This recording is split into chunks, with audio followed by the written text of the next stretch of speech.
Moving on with my I Know What You Did Last Summer trilogy, and moving on to the second one, I Still Know What You Did Last Summer, which is a ridiculous title, but I love it because of that. And this is a proper slasher movie, taking a lot of the tropes that were maybe missing from the first one and just creating a more exponentially slasher-esque fashion of them. For the starters, we'd got all of our cast taken to an almost abandoned building, a location they don't know, big, grandiose, with lots of spaces where people can jump out. The bloodlust in this one is far greater. The blood and gore is just more, and it feels grittier and more painful, the killings that happen in this one. And it just feels like a better all-round made movie. Now you have the backstory of the first one that just really kicks this one on go. Now we have Julie and Ray's characters, whose relationship seems to be faltering a little bit. You know, Julie's at college, Ray's got a fishing boat, and their worlds don't really collide anymore.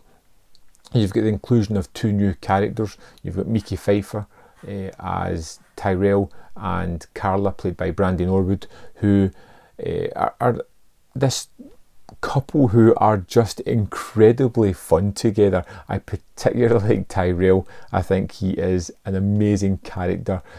He's driven by only a few things in the movie, and it's just incredibly funny to see him in every scene. I think he's just terrific.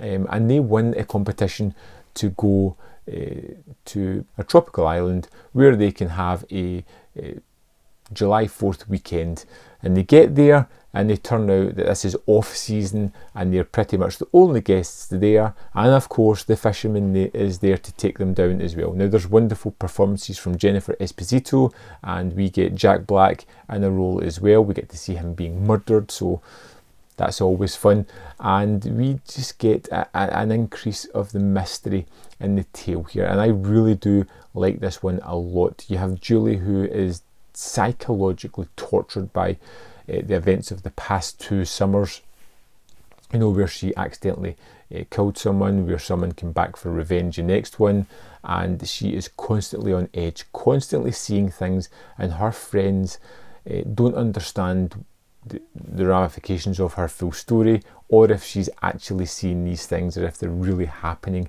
You get the inclusion of Matthew Seto as well, who is an almost surrogate for Ray in this one, because Ray gets sidelined very early on.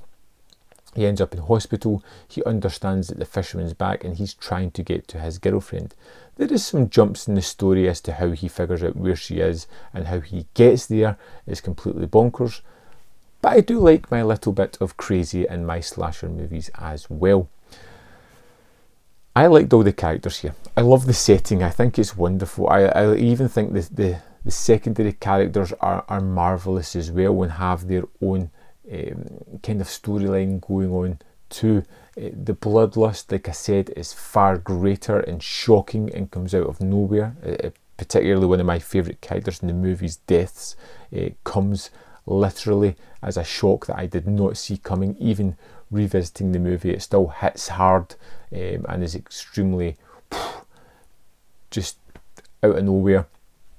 The look of the movie is terrific. I think this almost abandoned hotel look, this tropical island, the storm and the rain, the gloominess of it adds a lot to the aesthetic of the movie.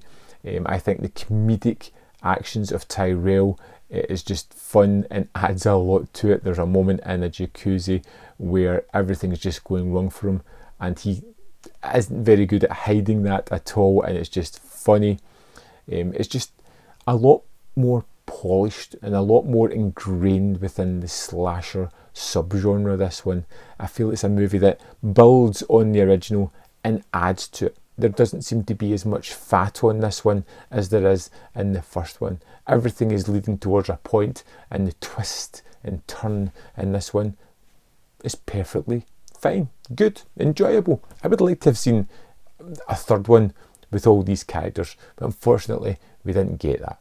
So we'll be talking about I Always Know What You Did Last Summer in my next review, but for just now I want to know what you think of I Still Know. Let me know in the comment box below and I'll see you next time on Man v Film.